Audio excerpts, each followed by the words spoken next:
स्वागत अभिनंदन। हम बात कर रहे हैं 1861 का भारत परिषद अधिनियम।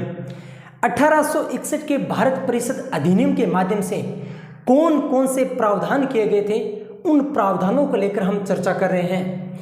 सबसे पहला प्रावधान 1861 में जो किया गया था वो ये किया गया था कि 1861 के प्रावधानों में पहला प्रावधान ये किया गया था कि केंद्र व राज्यों में, कौन कौन से, केंद्र व राज्यों में विधान परिषद का प्रावधान किया गया था।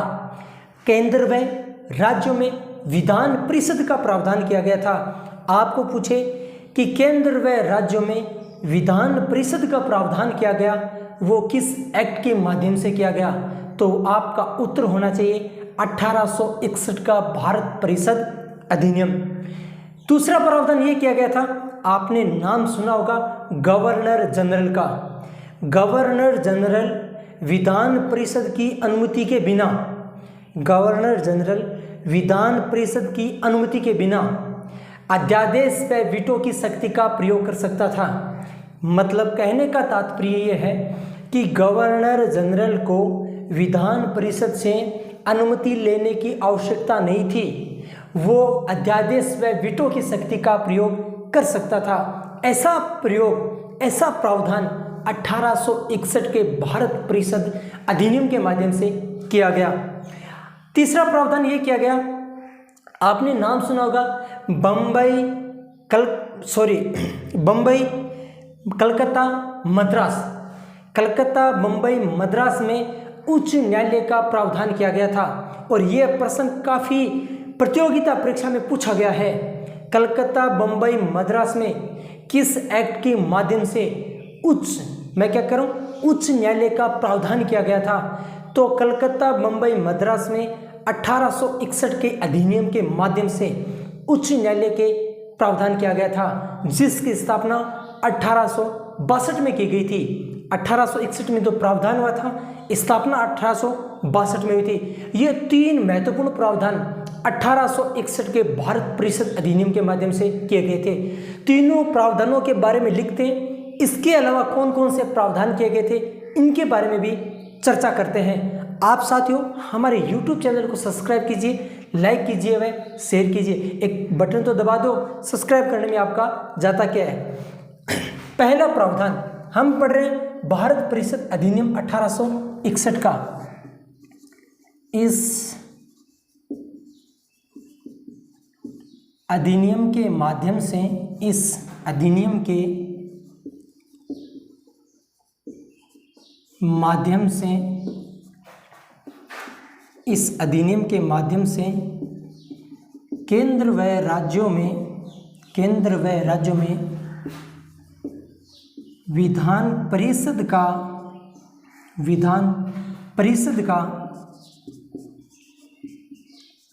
प्रावधान किया गया। विधान परिषद का प्रावधान किया गया। आपको पूछे केंद्र व राज्यों में, यहाँ दोनों बातें याद रखने, केंद्र व राज्यों में विधान परिषद का प्रावधान किस एक्ट के माध्यम से किया गया, तो वो आपका एक्ट हो जाएगा 1861 का भारत परिषद अधिनियम। इसके अलावा नंबर 2 पे बात करते हैं। नंबर 2 पे कौन सा प्रावधान किया गया था? नंबर 2 पे ये प्रावधान किया गया था कि गवर्नर जनरल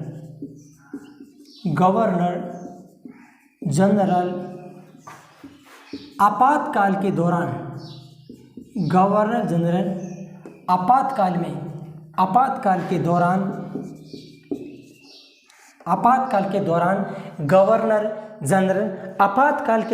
विधान परिषद की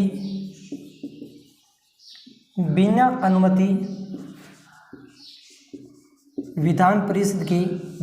अनुमति गवर्नर जनरल आपातकाल के दौरान विधान परिषद की बिना अनुमति अध्यादेश व वीटो की शक्ति प्रदान की गई। अध्यादेश व वीटो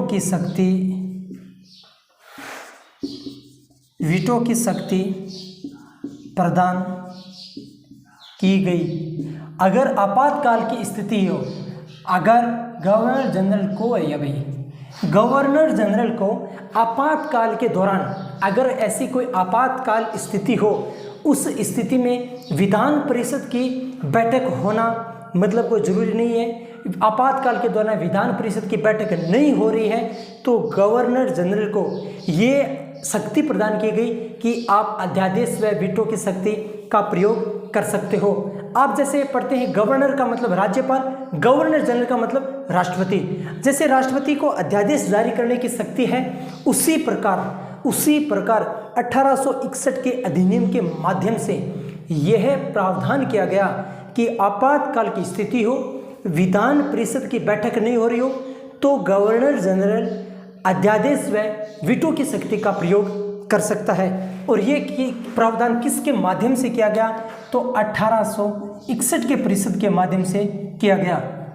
मैं मेरी बात को पुनः दोहराता हूँ। गवर्नर जनरल को आपातकाल के दौरान विधान परिषद की बिना अनुमति अध्यादेश व वीटो की शक्ति प्रदान की गई। एक तो अध्यादेश की शक्ति प्रदान की गई, एक वीटो की शक्ति को प्रदान की गई। ये प्रावधान किस अधिनियम में किया गया, 1861 के भारत परिषद अधिनियम में किया गया। इसके अलावा हम बातचीत करते हैं। हमने कहा कलकत्ता, बंबई व मद्रास में उच्च न्यायालय का प्रावधान किया गया, तो हम ये पढ़ लेते हैं। इस अधिनियम के माध्यम से इस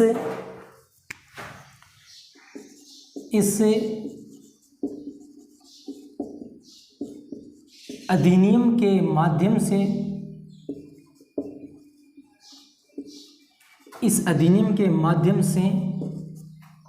इस अधिनियम के माध्यम से कलकत्ता, बम्बई, मद्रास में उच्च न्यायालय का प्रावधान किया गया। आपको पूछे कि इस अधिनियम के माध्यम से एक तो कलकत्ता में, दूसरा बंबई में, तीसरा मद्रास में उच्च न्यायालय का प्रावधान किया गया। कलकत्ता में, बंबई में, मद्रास में किस न्यायालय का, उच्च न्यायालय का प्रावधान किया गया। और ये प्रावधान किया गया था 1861 के अधिनियम के माध्यम से। 1861 के अधिनियम के माध्यम से यह प्रावधान तो किया गया, लेकिन कब किया गया ये प्रश्न पूछा था। इसका उत्तर है 1861 के अधिनियम के माध्यम से। लेकिन प्रश्न पूछने वाले की तो हद पार हो गई। उसने पूछा स्थापना कब हुई थी, तो ये तो 1861 में तो क्या किया गया था, ये अपना प्रस्ताव प्रावधान किया गया था। स्थापना 1862 में की गई थी। तो प्रावधान पूछे तो 1861 और स्थापना पूछे तो 1862।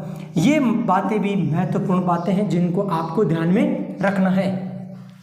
1861 के भारत परिषद अधिनियम में 3 बातें महत्वपूर्ण है।